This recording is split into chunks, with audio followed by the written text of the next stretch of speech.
Juin 1942. Des appareils décollent d'un porte-avions américain près de Midway pour engager le combat avec les forces navales de l'Empire du Japon. Octobre 1944. Les canons grondent dans le golfe de Leyte au large des Philippines. C'est la toute dernière fois que deux flottes de guerre s'affrontent directement. Deux batailles, à 2 ans d'intervalle, mais des tactiques et une technologie totalement différentes. Vaincre la flotte de combat de l'ennemi pour s'assurer la maîtrise des mers a toujours été la clé de la guerre navale. La victoire apporte la domination sur l'eau. La défaite expose au plus grand danger. La stratégie et l'engagement naval.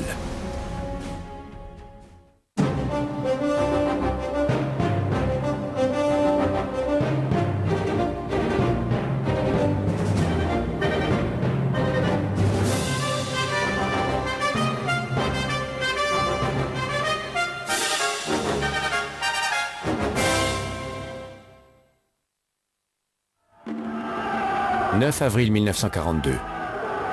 Les soldats japonais célèbrent une série de victoires ininterrompues dans le Pacifique. Leur attaque surprise sur Pearl Harbor le 7 décembre 1941 a quasiment anéanti la flotte américaine du Pacifique. Ils occupent presque toute l'Asie du Sud-Est et ont établi un périmètre défensif autour des îles du Pacifique Centre. Mais en moins d'une semaine, les Japonais subissent une humiliation cuisante. Le 18 avril 1942, 16 bombardiers B-25 Mitchell, commandés par le colonel Jimmy Doolittle, décollent d'un porte-avions américain ayant échappé de peu à la destruction à Pearl Harbor pour aller bombarder le Japon.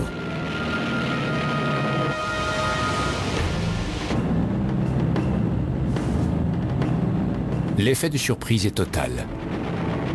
À Tokyo, des bombes tombent près du palais de l'empereur.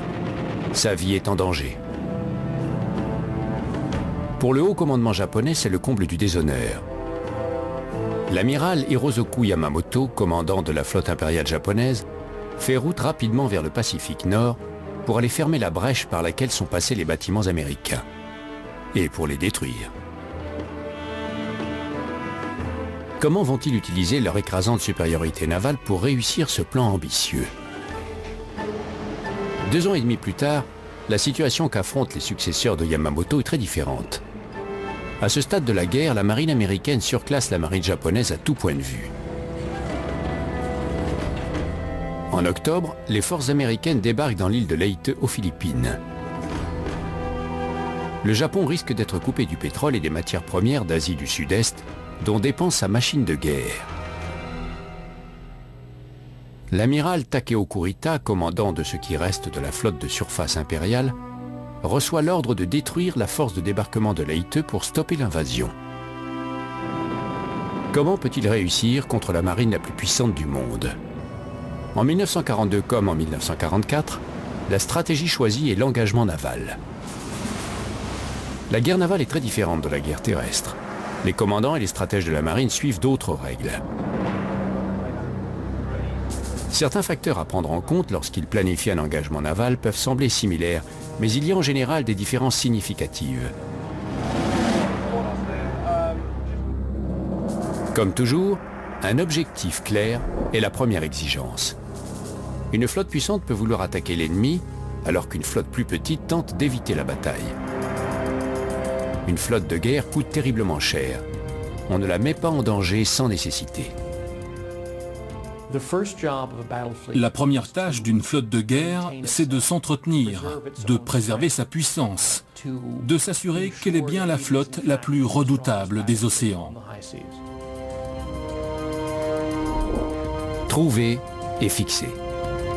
Étant donné la taille des mers et des océans, trouver la flotte ennemie et la fixer, s'en rapprocher suffisamment pour se battre, est toujours difficile. La technologie. La flotte de guerre représente toujours la pointe de la technologie d'une nation.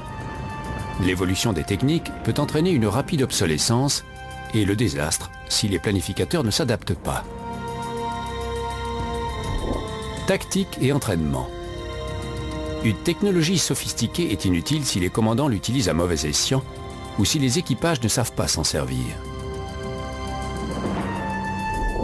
Saisir l'occasion.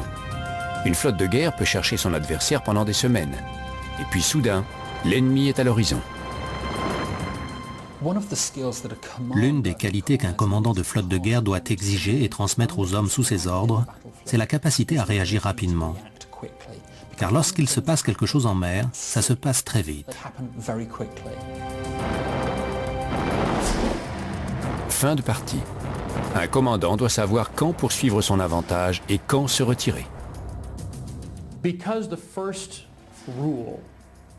Parce que la première règle de la guerre navale est de préserver la puissance de sa flotte, il arrive parfois que même une flotte supérieure doive rompre le contact et se retirer. La première exigence de l'engagement naval est d'avoir un objectif d'une clarté absolue. En avril 1940, la mission d'Isoroku Yamamoto et de ses planificateurs est simple. Achever le cordon protecteur autour du nouvel empire du Japon et achever la destruction de la flotte américaine du Pacifique. Mais leur stratégie est complexe. À l'extrême ouest, un groupe doit prendre les îles Aléoutiennes. Elle sera couverte par une force de frappe de 2 porte-avions. Une deuxième force de frappe de 4 porte-avions, commandée par l'amiral Shuichi Nagumo, attaquera Midway. Ensuite, une force d'invasion occupera l'île de Midway, soutenue par 2 cuirassés et un porte-avions léger, eux-mêmes appuyés par Yamamoto avec 3 cuirassés, dont le puissant Yamato.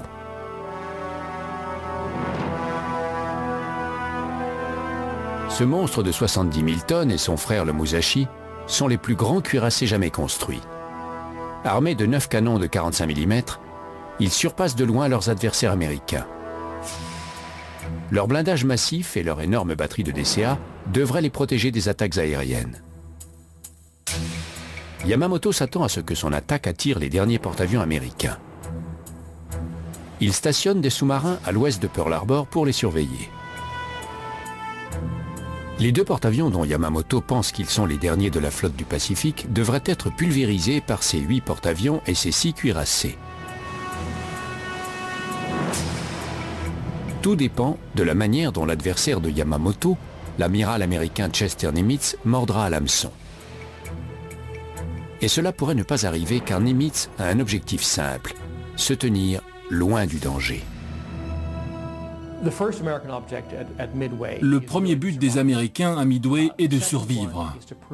Le deuxième est de prouver qu'ils peuvent infliger une défaite, même petite, à la marine impériale japonaise. Néanmoins, c'est avec de grands espoirs que la flotte combinée de Yamamoto prend la mer au début du mois de juin. Nimitz oppose à la puissante flotte japonaise un porte-avions de plus que ce qu'escompte son adversaire. Le Lexington a été coulé un mois plus tôt dans la bataille de la mer de Corail, mais le Yorktown, gravement endommagé, a réussi à rallier Pearl Harbor. Les réparations, qui auraient demandé des semaines en temps de paix, sont effectuées en 48 heures. Le Yorktown reprend la mer pour rejoindre le Hornet et l'Enterprise, que Nimitz a positionné au nord-est de Midway, avant que l'écran sous-marin de Yamamoto ne soit en place. Tout est prêt pour la bataille cruciale qui, pour Yamamoto, doit décider de l'issue de la guerre du Pacifique.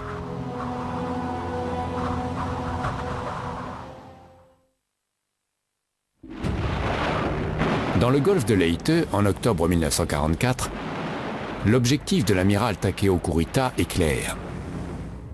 Le débarquement allié doit être stoppé si le Japon veut survivre.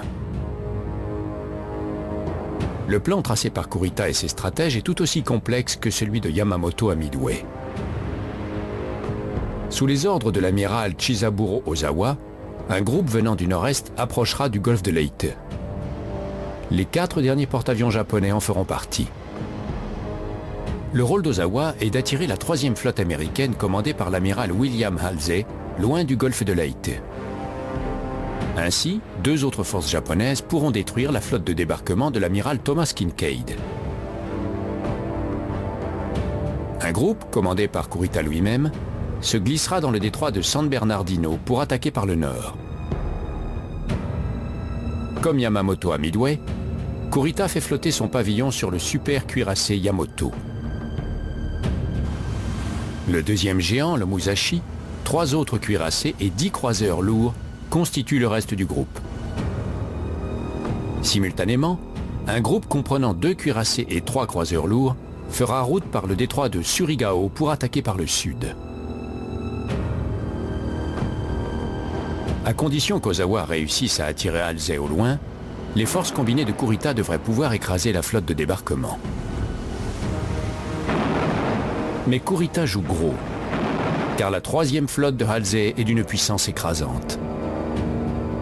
8 porte-avions, 8 porte-avions légers et 6 cuirassés modernes. 1700 avions contre les 117 d'Ozawa. Si Halsey mord à l'hameçon, la force navale d'Ozawa sera anéantie sans l'ombre d'un doute. Mais le sacrifice ne sera pas inutile, puisque les cuirassés de Kurita tomberont sur la flotte de débarquement de Kinkaid comme des loups sur un troupeau de moutons. Au contraire, les planificateurs américains sont sereins. Certains que les Japonais devront intervenir pour contrer le débarquement de Leyte, ils ne doutent pas que leur énorme supériorité navale repoussera toutes les attaques, à condition qu'ils ne fassent aucune faute directe. Mais leur système de commandement semble avoir été conçu pour faciliter la plus grande confusion. Car il n'y a pas de commandant en chef américain dans la région. Kinkaid est sous les ordres du général Douglas MacArthur, chargé de reprendre les Philippines. Mais Halsey rend compte à l'amiral Chester Nimitz très loin, à Pearl Harbor. Ni l'un ni l'autre n'a l'autorité pour coordonner les 2 flottes dans l'éventualité d'une attaque japonaise. À Midway en 1942, comme à Leyte en 1944, les Japonais doivent donc prendre l'initiative d'un engagement naval pour atteindre leur objectif. Les planificateurs américains n'ont qu'à attendre le déroulement des événements. Et pour ce faire, ils ont un avantage inestimable au niveau de la 2e règle de l'engagement naval. Trouver et fixer. La capacité d'une flotte de guerre à repérer son ennemi et à engager le combat ou à l'éviter est cruciale. La localisation de l'ennemi est fondamentale pour la flotte, à la fois avant son départ, mais aussi pendant qu'elle est en mer. Au début du XXe siècle, il était très difficile de localiser la flotte ennemie. L'aviation navale en était à ses prémices. Il n'y avait pas de satellite, les transmissions radio étaient balbutiantes. Donc, même si des petits navires éclaireurs repéraient l'ennemi, au moment où la nouvelle arrivait à l'escadre principale, celui-ci pouvait s'être réfugié en lieu sûr. Ni l'amiral Yamamoto en 1942, ni l'amiral Kurita en 1944 n'ont conscience que leur ennemi a fait une découverte vitale en matière de localisation. Juste avant Pearl Harbor, les États-Unis ont percé le code secret JN-25 de la marine japonaise. Et au moment où débutent les opérations japonaises à Midway, une équipe, dirigée par le brillant cryptographe Joseph Rochefort, fournit à l'amiral Nimitz les détails du plan global de Yamamoto.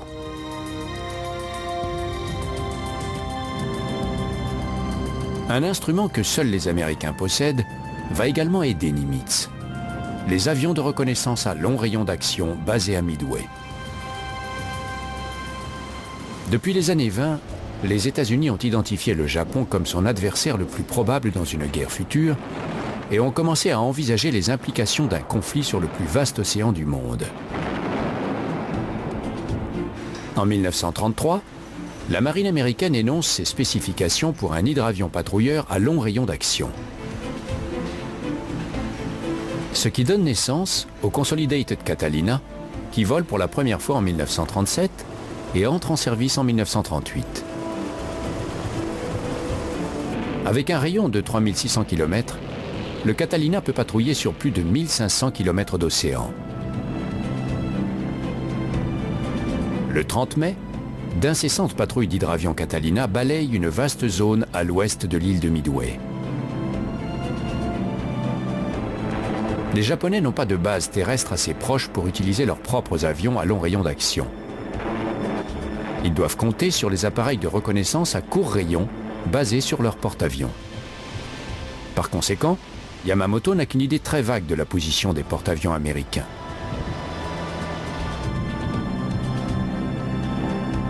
Le 3 juin, un Catalina repère l'armée d'invasion japonaise de Midway à environ 1000 km au sud-ouest de l'île. Simultanément, le groupe japonais du Nord lance son attaque sur les Aléoutiennes. Yamamoto s'attend à une réaction de la part du Nimitz. Il sera alors en mesure de trouver et de fixer son ennemi.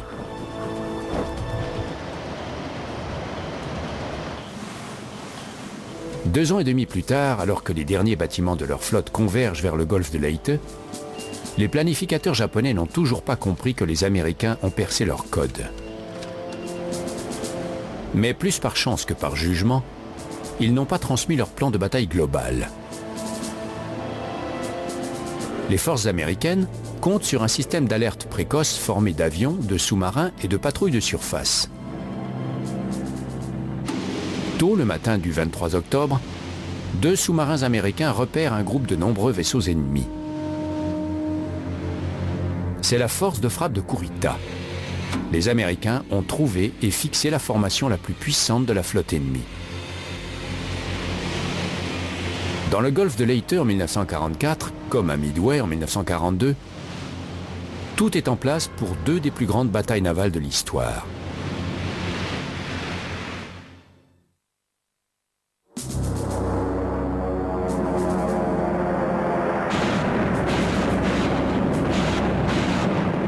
Alors que leur flotte de combat se rapproche de l'ennemi, les commandants des 2 camps affrontent un nouveau défi. La technologie, la capacité d'adaptation à des changements révolutionnaires est la 3e condition essentielle à une stratégie d'engagement naval. Pendant des siècles, les navires qui composent une flotte de guerre ont utilisé à peu près la même technologie. Ce sont des escadres de voiliers construits en bois et armés de canons chargés par la gueule. Ces derniers ont une portée d'à peine 1 kilomètre. Les navires doivent donc manœuvrer très près les uns des autres avant d'engager la bataille. Ils ne peuvent communiquer que lorsqu'ils sont à portée de vue, par pavillon ou signaux lumineux. À la fin du XIXe siècle, le développement du moteur, de la protection blindée et du canon à chargement par la culasse tirant des obus explosifs puis perforants révolutionne la stratégie navale.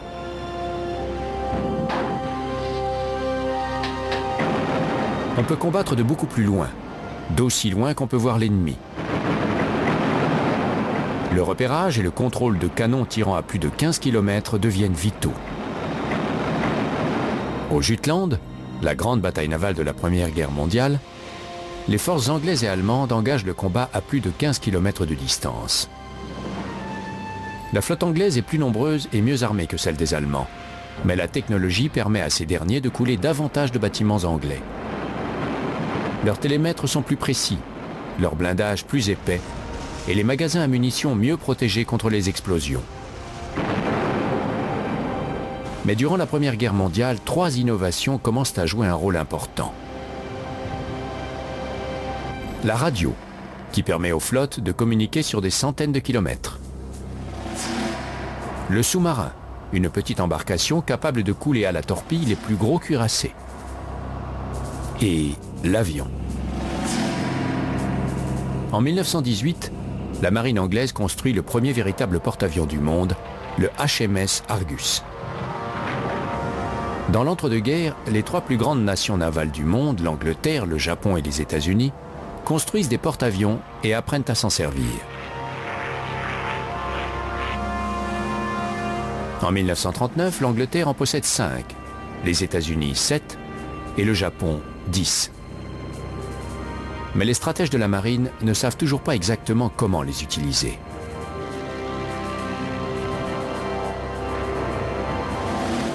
Au début de la Deuxième Guerre mondiale, les puissants cuirassés semblent toujours être le noyau de toute flotte de combat. Mais en novembre 1940, un événement survenu en Méditerranée orientale laisse présager que les bases technologiques sous-tendant les stratégies d'engagement naval sont en train de changer radicalement. 21 bombardiers torpilleurs bimoteurs Swordfish, hors d'âge, décollent d'un porte-avions anglais et détruisent la flotte italienne stationnée à Tarente. Un officier étudie de très près la victoire anglaise, l'amiral Yamamoto. Début 1941, lorsqu'il reçoit l'ordre de préparer la guerre contre les États-Unis, Yamamoto juge qu'une attaque surprise comme celle de Tarente est le moyen le plus sûr d'éliminer la flotte américaine du Pacifique. Yamamoto a toujours été un fervent partisan de la puissance aéronavale. Dans les années qui précèdent la Deuxième Guerre mondiale, il se bat pour que le Japon s'assure la suprématie dans ce domaine. Pas seulement par le nombre, en 1940 l'aviation impériale a 2 fois plus de porte-avions dans le Pacifique que les États-Unis, mais aussi par la qualité de son armement. Le chasseur naval japonais type, le Mitsubishi Zero Sen, surclasse le Grumman Wildcat de la marine américaine. Bien qu'il ne soit pas plus rapide que le chasseur américain, la maniabilité du Zero est exceptionnelle lors des combats aériens. Cette maniabilité a été acquise au prix de la protection du pilote et des réservoirs, ce qui pourrait constituer une faiblesse importante contre de nouveaux adversaires. Le bombardier en piqué Aichi ou Val et le bombardier torpilleur Nakajima, dit Kate, sont aussi considérés comme les meilleurs au monde.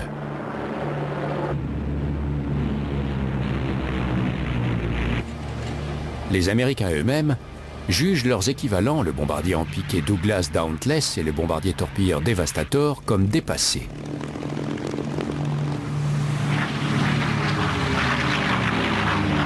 Le seul point faible des Japonais réside dans la conception de leur porte-avions. Il pourrait s'avérer fatal. On a porté peu d'attention à la capacité de survie. Un seul des 10 porte-avions japonais a un pont blindé. Les réservoirs et les magasins de munitions ne sont pas protégés et leur système de contrôle des dégâts rudimentaire. Au contraire, les porte-avions américains ont un épais blindage et sont conçus pour rester à flot avec d'importantes avaries. À Midway en 1942, la marine japonaise est bien plus imposante et mieux armée que la flotte américaine du Pacifique. Mais la technologie, sous la forme du décryptage de code, donne un grand avantage aux États-Unis.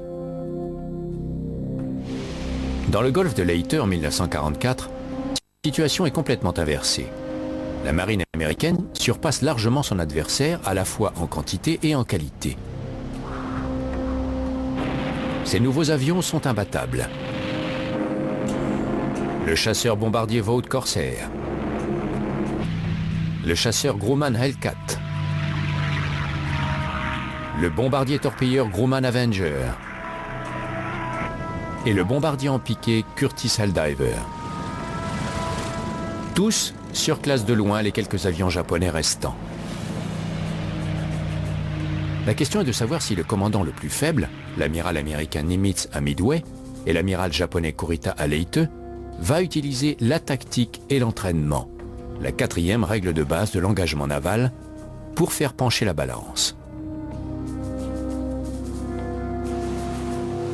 Près de 150 ans auparavant, à Trafalgar, la grande bataille navale de l'ère de la voile, l'amiral Horatio Nelson a démontré qu'un entraînement et une tactique supérieure peuvent permettre à une petite flotte sans avantage technologique particulier de battre une force plus importante. Mais à Midway et dans le golfe de Leyte, les disparités technologiques et numériques entre les flottes rendent une telle éventualité plus qu'improbable. Lorsqu'elles s'affrontent dans le Pacifique durant la Deuxième Guerre mondiale, les marines américaines et japonaises sont des forces navales supérieurement entraînées. Des deux côtés, les commandants ont étudié les implications de l'utilisation du porte-avions dans la guerre navale. En temps de paix, à tous les échelons, sur les cuirassés et les porte-avions, comme sur les destroyers et les sous-marins, les équipages ont affiné par d'incessants exercices leur compréhension des tactiques employées. Mais la puissance aéronavale a grandement accru les complexités tactiques qu'affrontent les deux commandants et leurs équipages. Non seulement les batailles vont se livrer à l'avenir à de bien plus grandes distances, mais il faut récupérer les avions, les ravitailler en carburant et les réarmer avant qu'ils puissent repartir à l'attaque.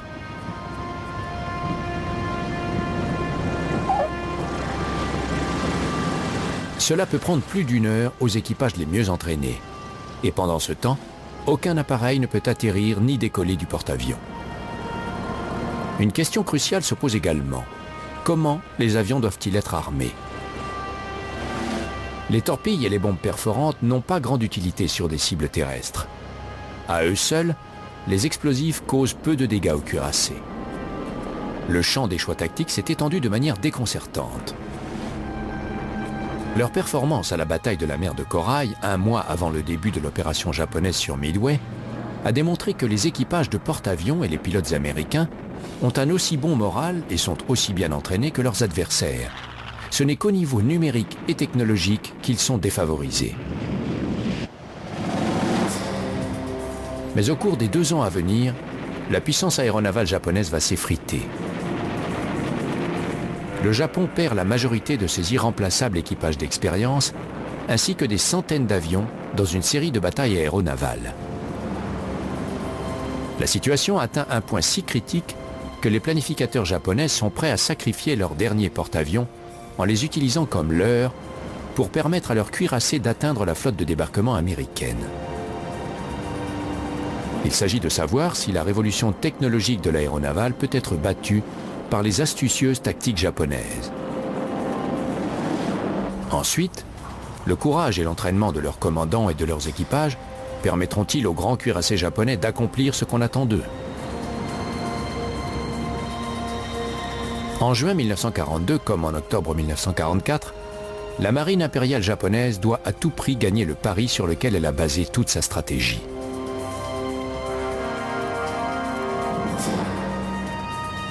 Chester Nimitz va-t-il tomber dans le piège au large de Midway?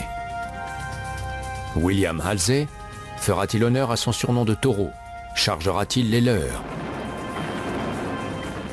Le moment décisif est arrivé.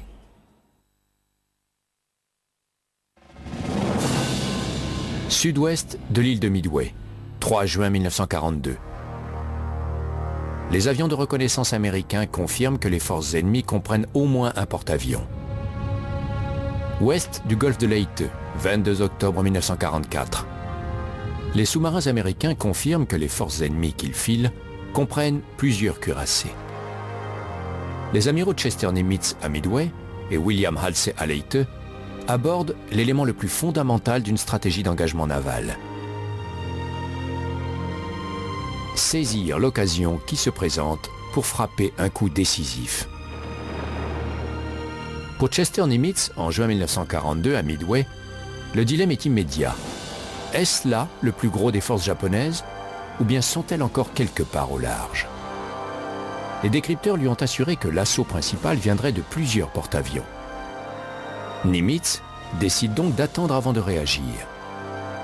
Son adversaire, l'amiral Yamamoto, a aussi un problème.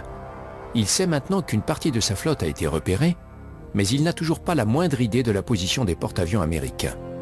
La question est encore plus urgente tôt le lendemain matin, après le lancement de la première attaque des forces aéronavales de l'amiral Nagumo sur l'île de Midway. À 7 heures, le chef d'escadrille rapporte que très peu d'appareils américains ont été pris au sol. Un deuxième raid est nécessaire. Nagumo doit-il lancer sa deuxième vague, qu'il garde pour attaquer les porte-avions américains dès qu'ils seront repérés, ou attendre? Ces avions sont armés de torpilles et de bombes perforantes pour détruire les navires ennemis. Il faut 1 heure pour les remplacer par des bombes explosives adaptées aux attaques au sol. Tandis qu'il s'interroge, ces porte-avions sont attaqués par des bombardiers venus de Midway. Il n'y a pas de dégâts, mais Nagumo décide d'achever la destruction de leur base sur l'île. Ses équipages opèrent le changement d'armement pour le deuxième raid. Bientôt, le dilemme de Nagumo s'aggrave. Un de ses avions de reconnaissance signale qu'il a repéré des bâtiments ennemis. En attendant qu'il précise si des porte-avions en font partie, Nagumo décide de poursuivre le réarmement pour une deuxième vague de frappes terrestres. L'avion de reconnaissance ne tarde pas à rapporter qu'il n'y a aucun porte-avions. La décision de Nagumo semble justifiée. Mais à 8h30, des nouvelles dévastatrices arrivent. L'appareil de reconnaissance révise son rapport. Il y a au moins un porte-avions en vue. Nagumo doit prendre une décision critique. Les porte-avions américains sont une cible prioritaire, mais il faudra à ces équipages 1 heure de plus pour réarmer avec des torpilles et des bombes perforantes.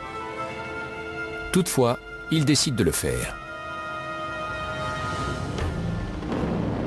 Après une période d'indécision insoutenable, Nagumo a saisi l'occasion, mais au prix de 2 heures cruciales. Aura-t-il le temps d'attaquer? Ou les Américains frapperont-ils les premiers? Car pour les commandants tactiques des forces aéronavales américaines aussi, l'heure de vérité a sonné tôt ce matin-là. Eux aussi ont envoyé des avions de reconnaissance. Et à 5h34, l'un d'eux a signalé au moins 2 porte-avions japonais à environ 400 km au sud-ouest. L'amiral Raymond Spruance, commandant l'Enterprise et le Hornet, prend immédiatement ce cap pour réduire la distance avec l'ennemi. Tandis que l'amiral Frank Fletcher récupère ses avions de reconnaissance sur le Yorktown et le suit. À 7h52, Spruance lance sa première vague d'assaut. Des bombardiers torpilleurs Devastator, suivis de bombardiers en piqué Dauntless. Fletcher fait décoller ses avions 1 heure plus tard. À 9h30, les Devastators repèrent les porte-avions de Nagumo et lancent une série d'attaques. Sans escorte de chasseurs, les 42 appareils désuets sont décimés par les Zéros. Seuls 6 reviennent.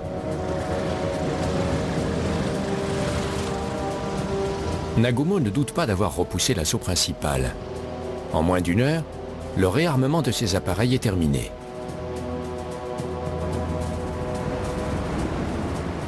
Les 4 porte-avions japonais, leurs ponts encombrés de tuyaux de carburant et d'avions bourrés d'armes, virent sous le vent pour passer à l'offensive. Pendant ce temps, les bombardiers en piqué américains cherchent en vain les porte-avions japonais.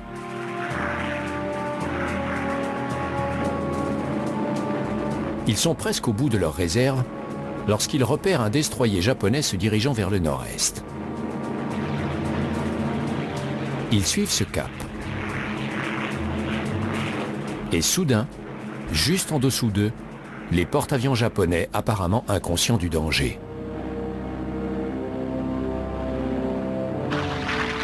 Les pilotes américains sautent sur l'occasion avec détermination et fondent sur l'ennemi. Les 5 minutes qui suivent changent le cours de la Deuxième Guerre mondiale. 4 bombes frappent d'abord le Kaga. Ces avions explosent, le carburant et les dépôts de munitions prennent feu.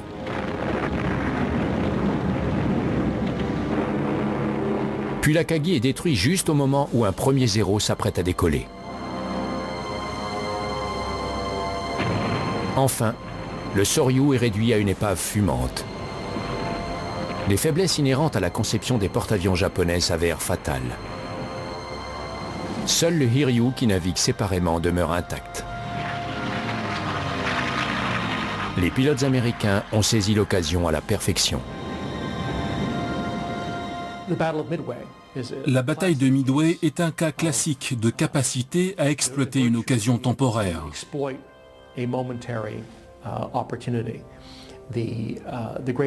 La grande qualité des aviateurs de l'aéronavale américaine, c'est que lorsqu'une occasion se présentait, ils savaient qu'elle serait fugitive et que s'ils ne l'exploitaient pas immédiatement, elle disparaîtrait. Et ils acceptaient les risques associés à leur décision. À 10h50, Yamamoto reçoit la nouvelle catastrophique. 3 de ses 4 porte-avions sont hors de combat. C'est maintenant à lui de saisir l'occasion. Existe-t-il un moyen de redresser la situation? 23 octobre 1944. Alors que ses cuirassés foncent vers le golfe de Leyte, l'amiral Kurita est pareillement ébranlé. Sans aucun avertissement, 3 de ses croiseurs d'escorte sont torpillés. Sachant qu'il a été repéré, Kurita continue sa route vers le détroit de San Bernardino.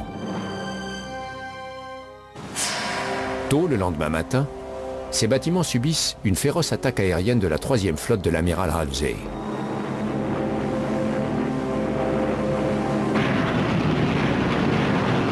Les frappes se concentrent sur le super cuirassé Musashi. La distance entre celui-ci et le reste de la flotte ne cesse de se creuser. Et à 19h35, il coule, touché par au moins 10 bombes et 19 torpilles. Les avions américains signalent que Kurita a fait demi-tour. Halsey pense qu'il se retire. Et quand 1 heure plus tard il reçoit la nouvelle que la force de diversion d'Ozawa a été repérée, il est certain que Kurita ne représente plus une menace. C'est au tour de Halsey de vivre son heure de vérité. C'est sa chance d'infléchir le cours de la bataille en prenant une décision capitale. Pour l'amiral Kinkaid, l'heure a sonné aussi. Le matin du 24 octobre, des avions américains repèrent le groupe sud de Nishimura se dirigeant vers le détroit de Surigao. Certain que la puissante 3e flotte de Halsey est au nord de sa route et couvre le détroit de San Bernardino, Kinkaid n'hésite pas un instant. Il détache 6 cuirassés datant de la Première Guerre mondiale de son groupe d'artillerie de soutien pour bloquer le détroit de Surigao.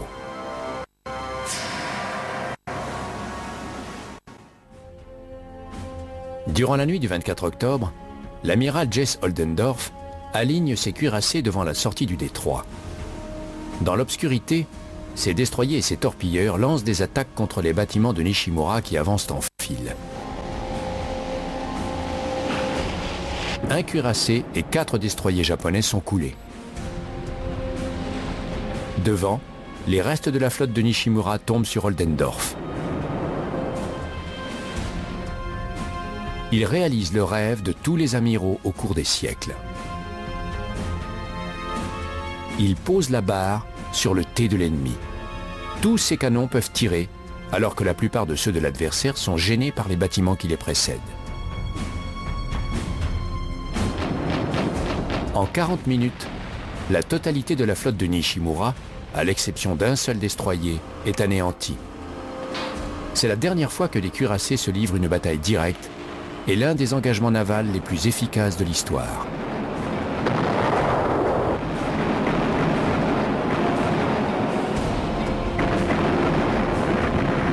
L'arrière-garde japonaise se retire dans la confusion.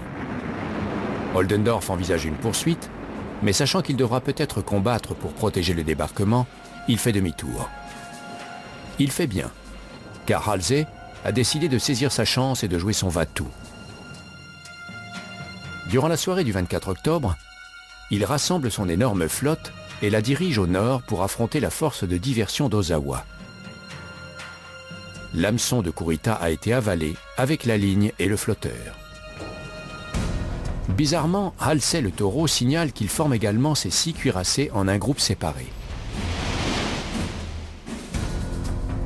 À cette nouvelle, Kinkaid suppose non sans raison que Halsey envoie ses cuirassés garder le détroit de San Bernardino.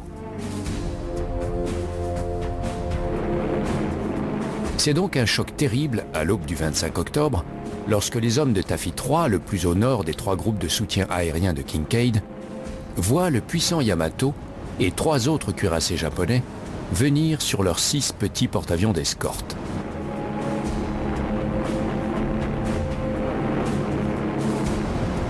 Leurs avions sont armés pour des opérations terrestres, qui n'auront aucune efficacité contre la puissante flotte japonaise. Durant la nuit, tandis que Halsey fonçait au nord sur la force de diversion d'Ozawa, Kurita a viré de bord.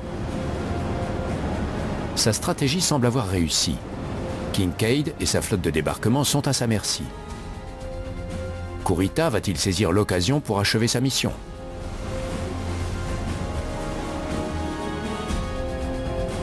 Deux ans et demi plus tôt, à Midway, son prédécesseur, l'amiral Yamamoto, devait se poser la même question.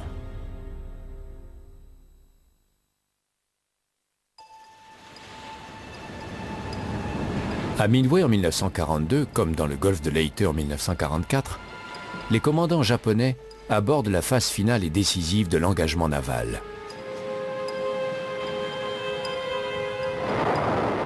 La fin de partie. Le moment où un commandant doit décider de jouer le tout pour le tout ou de préserver sa flotte. En 1942, Yamamoto va-t-il retourner la situation après la perte de 3 de ses porte-avions? En 1944, Kurita va-t-il saisir l'occasion alors que le gros des forces ennemies est au loin? À Midway, bien qu'il soit assommé par la soudaineté du coup, Yamamoto a encore 5 porte-avions et 5 cuirassés. D'après ce qu'il sait, il n'y a que 2 porte-avions américains et pas de cuirassés. La chance est encore avec lui et bientôt, il n'en doutera plus. Le Hiryu, seul survivant de sa flotte de porte-avions principale, a déjà lancé un raid contre les bâtiments américains. À midi, le 4 juin, des avions du Hiryu localisent et pilonnent le Yorktown. Au bout de 3 heures, on ordonne à l'équipage d'abandonner le navire. Mais c'est le dernier acte de défi du Hiryu. À 17 heures, alors qu'il prépare une autre frappe, les bombardiers en piqué du Hornet et de l'Enterprise le prennent par surprise. En quelques minutes, il est irréparablement endommagé à son tour. Le lendemain, il est sabordé. Yamamoto sait que la partie est finie. Il réalise que malgré la destruction du Yorktown, il doit y avoir encore 2 porte-avions américains dans le secteur. Ces cuirassés sont vulnérables aux attaques de leurs appareils et de ceux venus de Midway. Son adversaire, Chester Nimitz, connaît aussi la règle du jeu. Il se retire hors de portée. Sa flotte a réussi au-delà de ses espoirs les plus fous. Il est inutile de lui faire courir d'autres risques.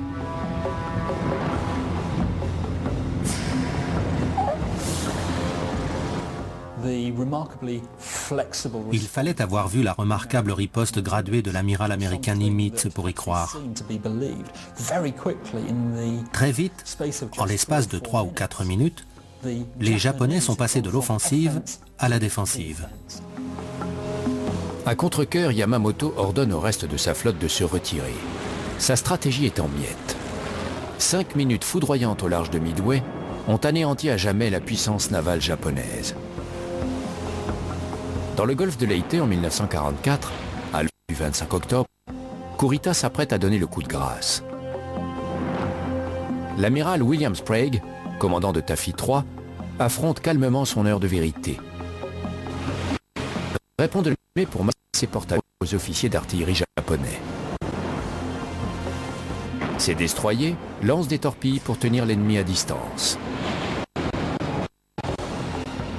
Les actions pleines de bravoure de ces petits bâtiments coulent 3 croiseurs d'escorte de Kurita. Les Américains perdent leur porte-avions d'escorte, le Gambier Bay, et 3 destroyers. Bien qu'inefficaces, sans bombes perforantes, les appareils des porte-avions d'escorte attaquent les cuirassés japonais pour faire diversion.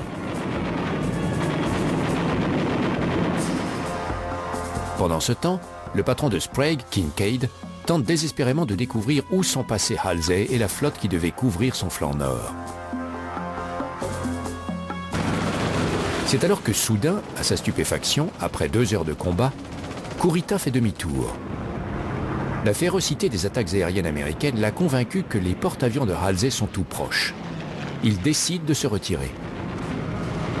S'il avait poursuivi ne serait-ce qu'un moment, Kurita aurait probablement totalement détruit la flotte de Kincaid. Son incapacité à saisir l'occasion gâche la dernière et la meilleure chance du Japon de stopper l'invasion des Philippines. Tandis que Kurita se retire au nord, Halsey court toujours après les porte-avions d'Ozawa, ignorant les appels à l'aide répétés de Kincaid.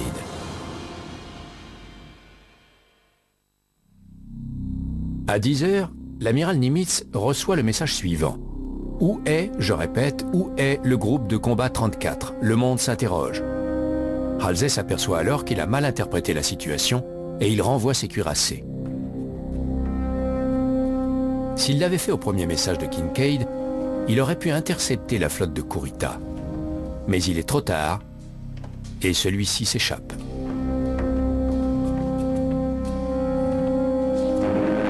Lot de consolation, Halsey termine le travail commencé à Midway en coulant les 4 derniers porte-avions japonais. Les engagements navals de Midway en 1942 et du golfe de Leyte en 1944 soulignent la complexité d'une telle stratégie. Les 2 fois, les Japonais ont un objectif clair, détruire la flotte ennemie. Mais ils choisissent des plans très compliqués. Au contraire, les commandants américains ne doivent réagir qu'après avoir trouvé et fixé leur ennemi. À Midway, sur ce point, Nimitz a un immense avantage. Ses décrypteurs lui ont permis de connaître la stratégie adverse. À Leyte, Halsey et Kinkaid ont été prévenus largement à l'avance par leurs avions de reconnaissance. Au contraire, ni Yamamoto à Midway, ni Kurita à Leyte n'ont d'idée précise de la position de l'ennemi. Sur les points technologie et tactique et entraînement, la situation a changé radicalement au cours des 2 ans et demi qui séparent les 2 batailles. À Midway, le nombre des navires et la qualité des avions de Yamamoto surpassent largement ceux de Nimitz. À Leyte, les forces de Kurita sont plus faibles à tous les niveaux. Dans les 2 batailles, l'adversaire le plus vulnérable doit compter sur son talent pour saisir l'occasion. À Midway, Nimitz et ses officiers ont brillamment saisi leur chance. À Leyte, la stratégie de Kurita semble fonctionner quand Halsey tombe dans le piège et laisse la flotte de débarquement américaine pratiquement sans protection. Dans la fin de partie, Nimitz prend soin de ne pas risquer sa brillante victoire de Midway en exposant sa flotte à des contre-attaques de Yamamoto. Kurita se retire et sauve quelques bâtiments. Mais la marine impériale ne pourra plus faire grand-chose pour stopper l'avance irrésistible des forces américaines. Pour une fois, il aurait mieux valu que le commandant enfreigne l'une des règles de base de l'engagement naval et qu'il se batte. Depuis la Deuxième Guerre mondiale, la complexité des stratégies de bataille navale n'a cessé d'augmenter. Les nations cherchent toujours à dominer les océans. Mais savoir quel est l'élément vital d'une flotte de guerre devient plus difficile. Est-ce toujours le porte-avions géant, qui peut être menacé par un sous-marin nucléaire, un missile relativement bon marché, ou même un canot automobile bourré d'explosifs? Au XXIe siècle, on peut imaginer des forces antimarines qui combineraient l'utilisation de mines, de missiles téléguidés à longue portée, d'observation par satellite et diverses formes d'espionnage comme moyen d'attaquer les flottes en mer. Ce qui signifie que l'ère de la guerre navale est terminée, que les batailles rapprochées entre flottes ennemies ont été remplacées par le combat de l'antimarine contre la marine. Reste donc à savoir quelle forme prendront les engagements navals dans le futur. Mais il n'est pas douteux que les nations continueront à utiliser l'une ou l'autre version de cette stratégie pour parvenir à dominer les mers.